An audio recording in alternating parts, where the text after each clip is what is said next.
Mgbe ọ kụrụ elekere 12 nke ehihie, ọchịchịrị gbachikọtara n'ala ahụ niile. Ọchịchịrị a dịgidere ruo n'elekere 3 nke ehihie. N'elekere 3 nke ehihie, Jizọs tiri mkpu akwa n'oke olu sị, "Elai, Elai, lama sabachthani," nke pụtara, "Chineke m, Chineke m, gịnị mere i jiri hapụ m?"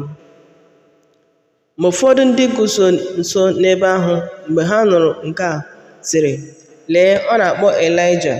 Ya mere, otu onye gbara ọsọ gaa weta ogbo, denye ya n'ime mmanya kpọrọ ọka, fanye ya n'okpuru osisi, nye ya ka ọ ṅụọ, ma na-asị, "Hapụnụ ya ka anyị lee ma Elaịja ọ ga-abịa tụtuo ya." Ma Jizọs tiri mkpu n'olu ike, kubie ume. Akwa mgbochi nke ụlọ nsọ ukwu sitere n'elu gbawaa abụọ ruo n'ọnụ ala ya. Mgbe ọchịagha guzo n'ihu ya hụrụ otu o si kubie ume, o kwuru sị, "N'ezie, nwoke a bụ Ọkpara Chineke." O nwere ụfọdụ ụmụ nwanyị guzo n'ebe dị anya na-ele ihe na-eme. N'etiti ha bụ Mary Magdalene, Mary nne James nke nta, na Joseph na Salome. Ndị a bụ ndị nara eso ya na-ejekwara ya ozi mgbe ọ nọ na Galili.